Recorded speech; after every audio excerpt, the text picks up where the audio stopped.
Tak jo, dneska je úterý a jdeme udělat takovou věc, kterou jsme tady prakticky přijeli.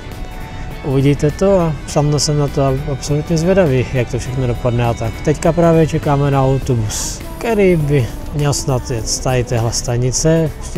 Jeli jsme momentálně teďka vlakem. Přes hodinu 40 jsme jeli vlakem tady na Naritu a budeme pokračovat kousíček dál, aby jsme mohli udělat to, proč jsme to přijeli. Tak.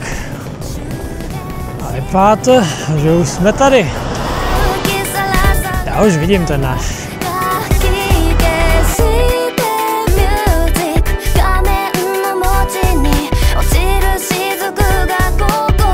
Tak jo, a půjčili jsme si kempera. Tady japonskýho. A je to, no původně jsme měli mít Mitsubishi Delica. A tohle to je Toyota Velfire, no. Aspoň to je, ty jsou kvalitní. Takže tohle je náš bydlík na celý týden. Ještě jak to vypadá vevnitř. Máme tam už sice kufry, ale elektrické. Tady máme už kufry, to bude spací prostor. Normálně jsou tady světla, nabíjení, potom hlavní elektrika, která je potom na mikrovlnku, světla. Vypadá to za měkkou postel, vypadá to dobře. Takže je čas směr do dobrodružství. Takže zastavili jsme u Katsumi Food Market, jdeme se podívat, co mají vevnitř a mohli bychom si koupit něco na večeři. Protože v tomhle kempru máme i vařič, je tam i mikrovlnka, ale je tam vařič plynový, takže bychom mohli využít to, aby jsme si udělali v Japonsku nějaké japonské jídlo domácí přípravou. A chceme se zajít podívat tamhle, protože nevím, jestli to je vidět. A tam je nějaká obrovská fotka Budhy nebo něčeho. Takže se tam zajdeme podívat. Jinak v supermarketu jsou takovéhle jídla, ty. Vypadá to dobře. Něco z toho zkusíme. Tak jo, a zastavili jsme tady největší sochy Budhy, co je v Japonsku, tak se jdeme na ní podívat.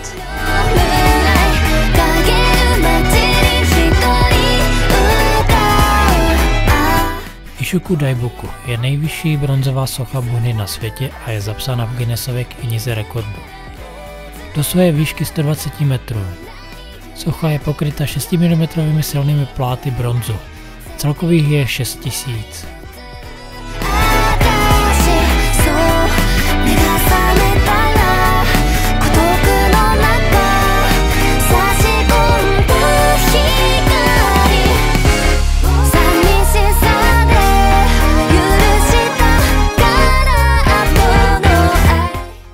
Tak přijeli jsme do Nika a je kolik? Je 10 večer, takže nevím, jestli ještě někde půjdeme nebo budeme spát. Ale naproti nás jsou záchody a zase světlo, odraz není. A je tady několik kemprů, takže se tady úplně v pohodě může parkovat, přespat přes noc, ne kempovat, ale přespat přes noc. Je to, aby člověk byl chilly. Prostě normálně přespat. Tak.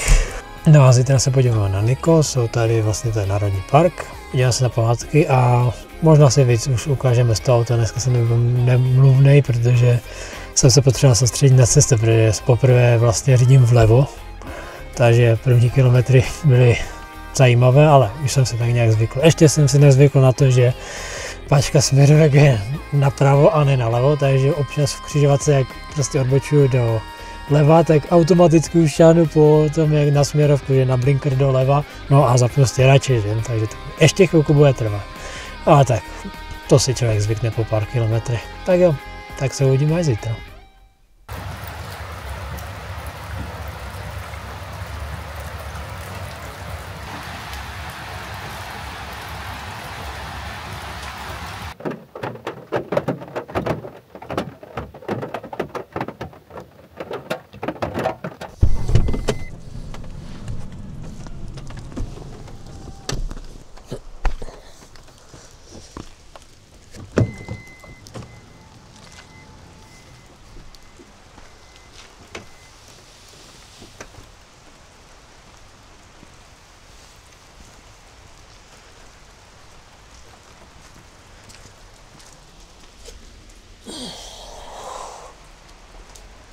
Tak, takže dobré ráno.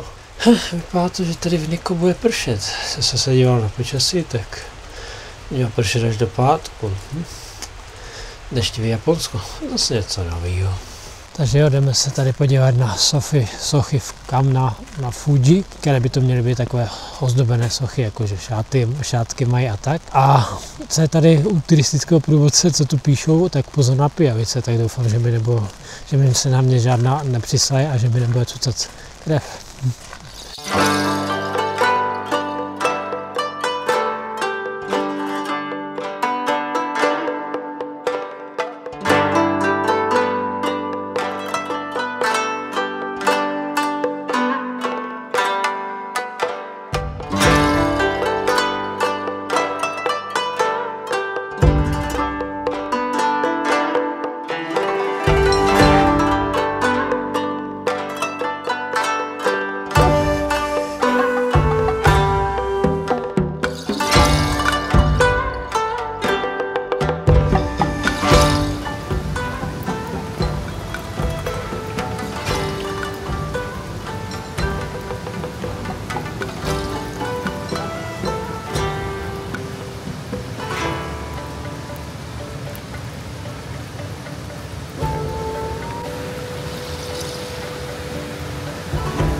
Tak jo, jsme v Nikko Imperial Village. Je to takový skanzen tady. Tak se podíváme, jaké to tu je.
Tak jo, byli jsme v Nikko Tamozawa císařské vile. Bylo to zajímavé. Nevím, jak je to historicky, jestli fakt Japonci měli to vždycky tak málo, ale jde o to, že tam jako moc nebylo většinou prázdné místnosti, však to vidíte. A dnešní den je deštivý, tak bych tenhle den tak nazval ASMR Japonsko, protože je tu málo turistů na to, že jsme v Nikko, což je celkem turistická oblast. A moc turistů není díky počasí, takže vlastně tak je to takové klidné. A zase jak prší, tak to má jinou atmosféru. Sice musím tahat deštník nad sebou, ale zase to má jinou atmosféru.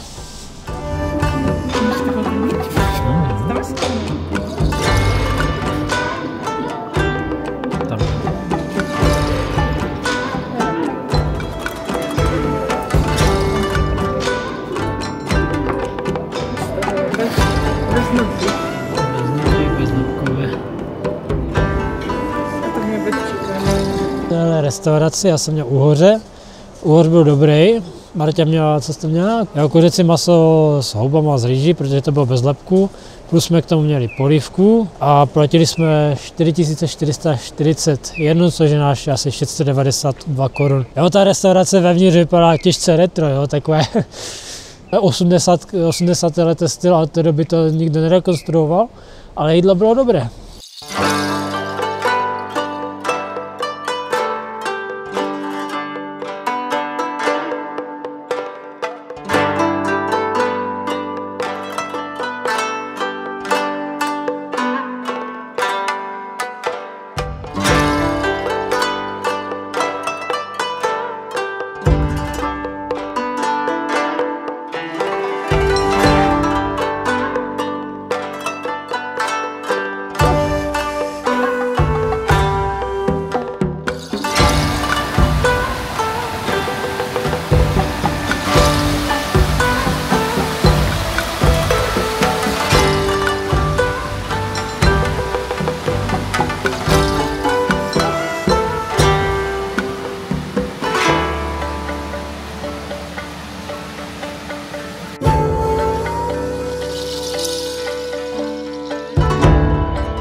Taky v Japonsku už znají jednotku dočasnosti a to je jeden furt, což znamená, že tahle ta svatyně je tady na pořád, neboli jeden furt.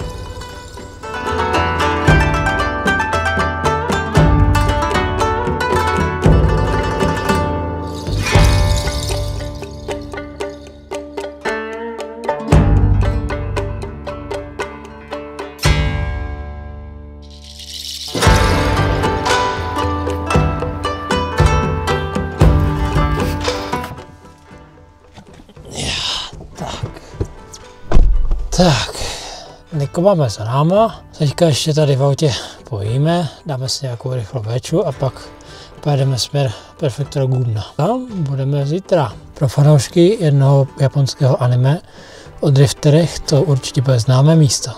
Tak zatím.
Takže dobré ráno, je čtvrtek, jsme tady v parku, kde je tam hrad Rinko Kaku, jo, je to takový parčík tady, jo, spalo se dneska dobře. Tamhle je nějaký stadion velký, dom, a spali jsme tady na parkovišti, tam je naše auto. Ale Citroen, to je poprvé, co tu vidím Citroena, někde auto.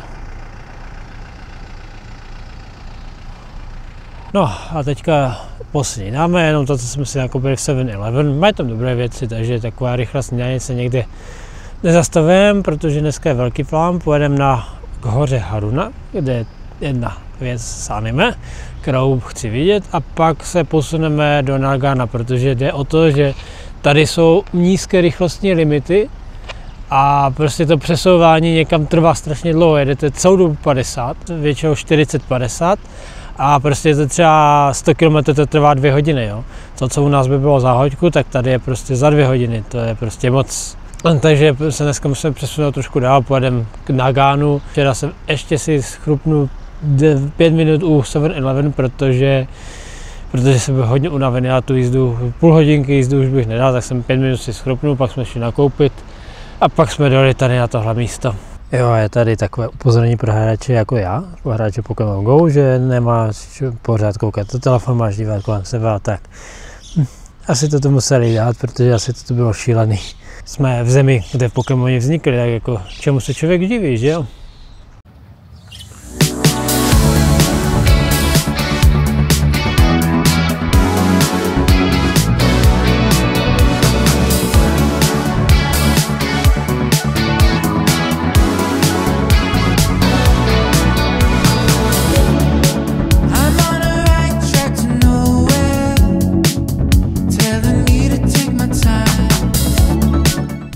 Tak a taková malá nápověda, kam vlastně míříme, i když to už asi není malá nápověda, to už je celkem velká nápověda, ale jsme tady na parkovišti, kde jsou takové obrázky fajný.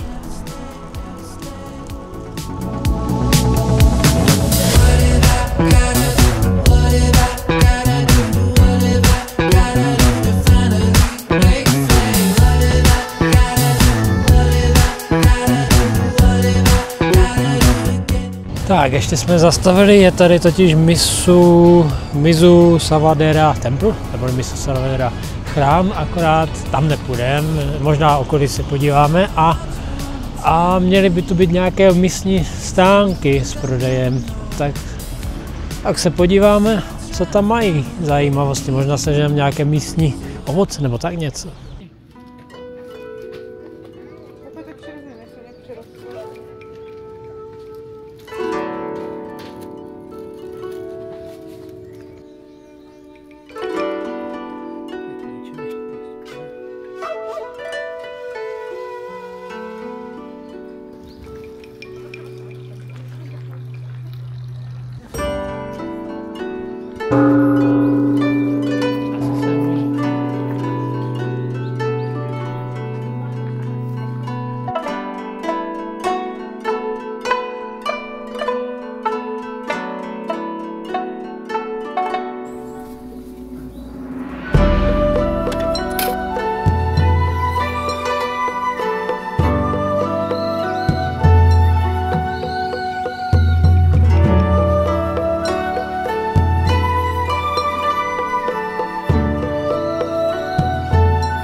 Tak už se blížíme, ale ještě se tady podíváme na výhlídku na hory, jak to vypadá tady okolí.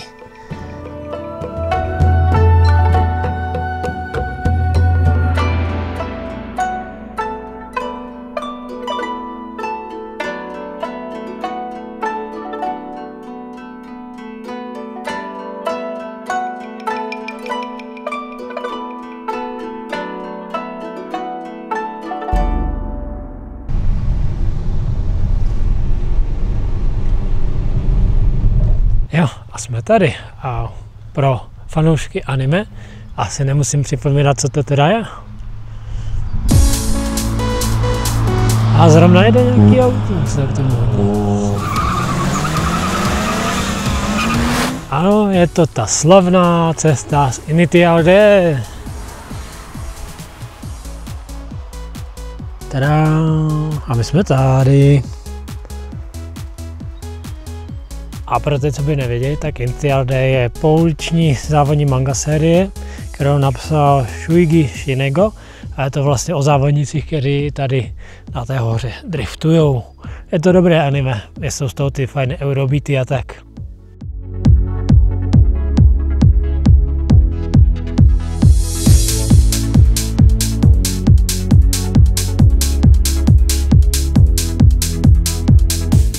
Je jedna taková zajímavost. Tady jsou značky v češtině. Jezero Haruna, chrám Haruna. A jak je to možné? Protože město Takasaki je partnerské město Plzně, takže mají tady občas české značky, což asi tak 10 000 km od Plzně je zajímavé vidět. No a zkusíme, pokud tady se podívám v tom městě Takasaki, tak se zkusíme, nebo spíš se místní zeptají, odkud jsme, tak zkusíme říct Česká republika, protože zatím, co jsme se vždycky, nebo co se nás vždycky ptali, tak Česká republika absolutně neví, Čeky a taky ne, ale Čekoslovákia to ví hned, jo, přitom už jsme skoro přes 30 let rozdělení, ale pořád nás berou jako Čechoslováky. Tak to se dá dělat, to asi bude tak všude ve světě, ale jsem zvědavý, jestli tady, když město Takasaki spolupracuje s Plzní, jestli mají větší povědomí o tom, že jsme už Česká republika a Slovenská republika, nebo to vědomosti o tom, že jsme pořád Československo. No, uvidíme, jestli se nás někdo zeptá, tak to může být takový zajímavý sociální průzkum tady v Japonsku. A samozřejmě u Unity LD musí být i šránka. No a od místa Unity LD jsem podíval tady na chrám.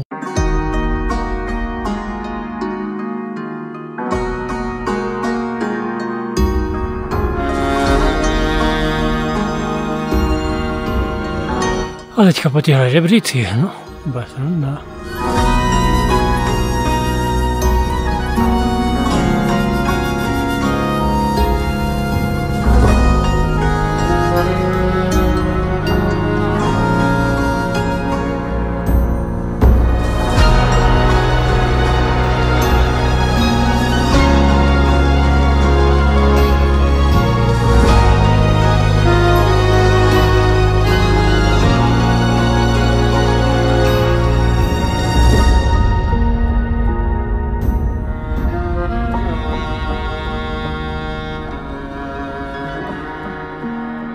Takže byli jsme na vrcholu Kurokariyama, kde bylo svatyně na vrcholu 1411 metrů nad mořem.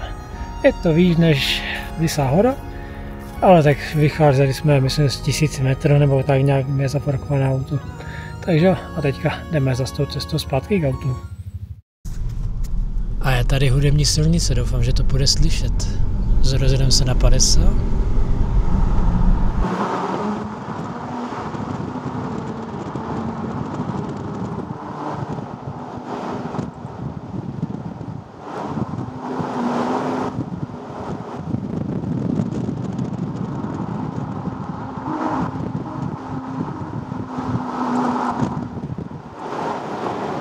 To je všechno. Hudební silnice v Japonsku. Tak, zastavili jsme u jezera Haruma, budeme se podívat k jezeru a něco si dáme na oběd. Zase vyzkoušíme něco, co tu mají místní, a zřejmě asi nějakou rybu. Když jsme u jezera, to dává smysl. Uvidíme, co budeme mít na výběr.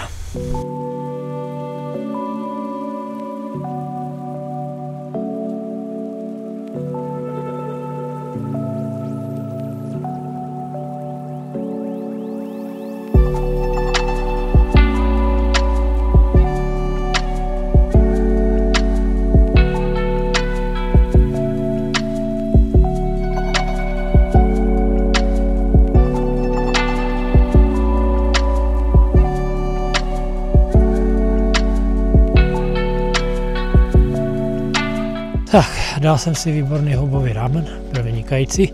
Fakt silný vývar to byl. A stálo to jenom 117 korun, 751. To je úplně zadarčo. Jako takový vývar u nás těch stopárek by určitě stálo takový, tady ne. Navíc je to dost autentické, protože tady vůbec není turistické paní, anglicky vůbec ne, takže jsme to nějak tak domluvili přes překladač. Já jsem prostě ukázal na první věc, co mě tak napadla, co jsem si přeložil překladačem. Jsem si pochutnal, bylo to fakt výborný. Tak a pojedeme zase kousek dál, budeme se trošičku přesouvat víc do Nagana. No uvidíme, co najdeme po cestě, ale jsme ho taky vlastně našli po cestě. Takže jedeme dál. A nebylo by to Japonsko, kdyby tady nebyl Nissan GT-R. Akorát, že to není Japonce, nebo asi původně jo, ale teď jsme potkali pána, který s tím jel a říkal, že si to koupil. Jo, že si to koupil, vypadal na nějakého angličtina a tak, ale pěkný, no. Vypadá to v pěkném stavu, takže tak.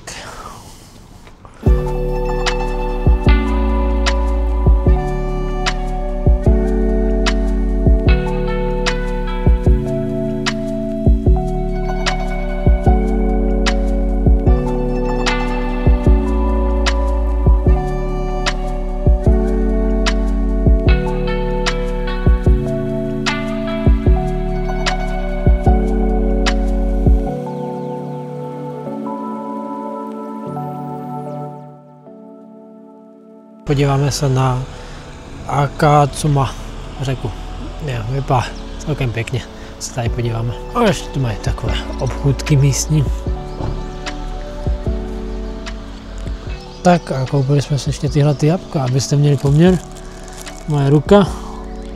Jsou fakt gigantické ty jabka. A nějaký snečík.